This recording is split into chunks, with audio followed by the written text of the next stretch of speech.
I don't know why I'm being led to talk more about these spiritual so-called leaders and advisors and everything else.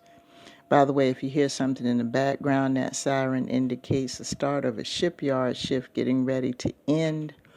If you didn't know, I mentioned in previous audios, I'm just within a couple of miles of a major shipbuilding area, and they have the sirens that indicate the end of the shift and the start of a shift. So the start of a shift is going to be in another 10 minutes. But anyway, I just wanted to let you know what that noise was.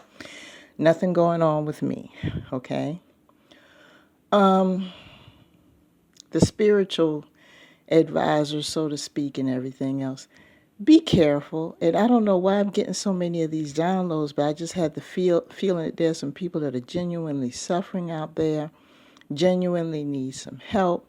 And they are going to different sources. They're going to the airwaves. They're going to the social media and all these different things just to seek some type of comfort in this situation. Maybe some information because they're in dire straits and you know, they're very vulnerable right now and they're taking in bad information.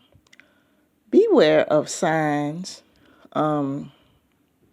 that are misinterpreted as divine intervention. There are some common sense things that occur in life every single day on a regular basis. And just because a spiritual guru or advisor says something at a certain time and something happens does not necessarily mean that that message is the correct message. Maybe it's time for that thing to happen. Let me give you a case in point and I'm going to let you guys go. Let's say that you live on a main street where there's a busy transit system. You might have subway trains nearby. I'll give you a good example. Let's say you live somewhere like New York or Chicago or whatever, and you live in an apartment where there are subway trains that pass by, red line or purple line or whatever it is passes right by your unit because you live in the heart of the city. That's the way it's been. You've been there for 4 years. You already know that that's the way it is. This train runs every 5 minutes, okay? Just to give an example. All of a sudden, you go through hard times and you're watching this guru on TV and they touch on a situation that you're actually going through. Your ears are wide open. You're like, wow, this is great message and everything. And they're doing great with the message. You're listening and everything else, because this has happened to me a lot, looking at people and paying attention to their presentations. And the minute they get ready to close out, the train passes by. Because you're in a vulnerable state of mind and receiving this spiritual message from this person, because they touched on whatever they touched on, you misinterpret that train as, oh, that's a message from God. Okay. Yes, it was probably time for you to hear that message from that messenger. That's the only confirmation you need right there. But to turn around and to kind of put more icing on the cake and say, oh, well, the train came exactly at that moment that the message closed out, or exactly at that moment that they said such and such in the video. Well, if the video's 7 minutes long and a train passed by before the video started and they said what they said at 5 minutes and 1 second, that's because the train was scheduled to come 5 minutes later. You know what I mean? It was a regularly scheduled event. Now all of a sudden it's a source of divine intervention. And see, that's where a lot of y'all get into trouble. Because a lot of these gurus know this. I'm not going to say guru.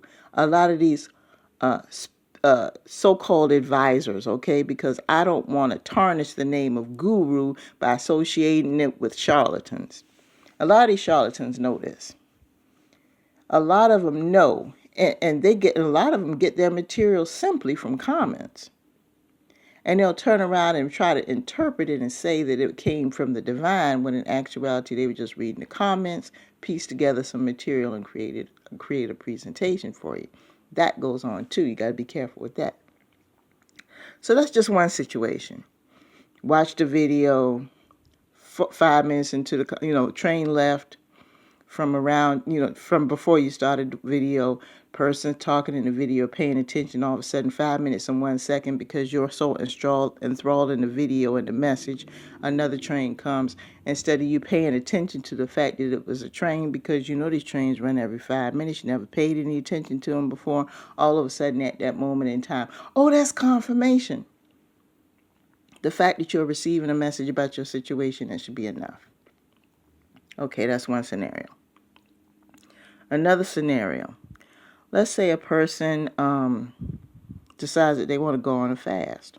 Okay, nothing wrong with that. It's good to do a detox or a fast every now and then, especially if you've been living a very busy, hectic life, or you feel your levels are off. It's good to do that every now and then to kind of bring everything back into a line. I appreciate that.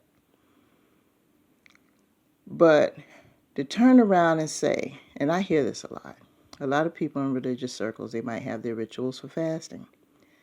The first day or two that you are doing a fast, whether it's a liquid fast or whether it's just abstaining from food altogether, your body's going to go through some biological changes. That's all there is to it.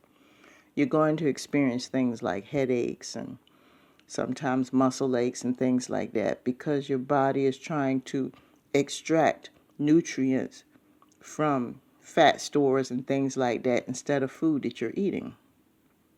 So it's adjusting itself to try to, accommodate what you're doing.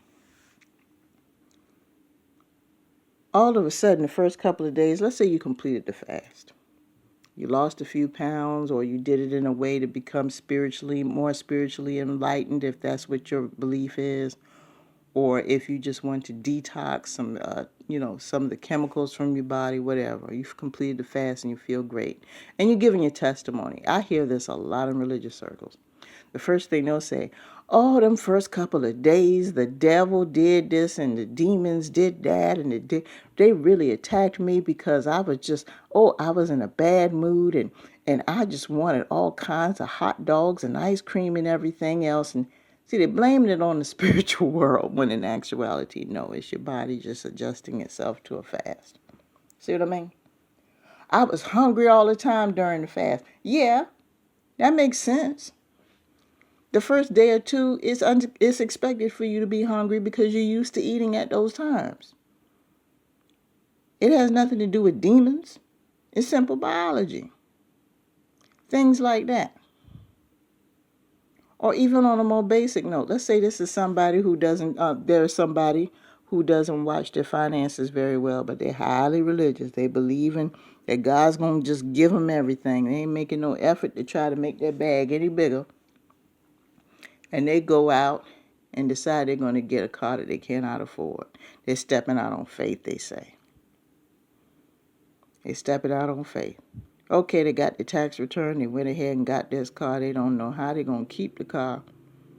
Yeah, they were able to get the car, but they didn't pay attention to how much it was going to cost to maintain it. And they didn't think about the day-to-day expenses and insurance and things like that. But they stepping out on faith.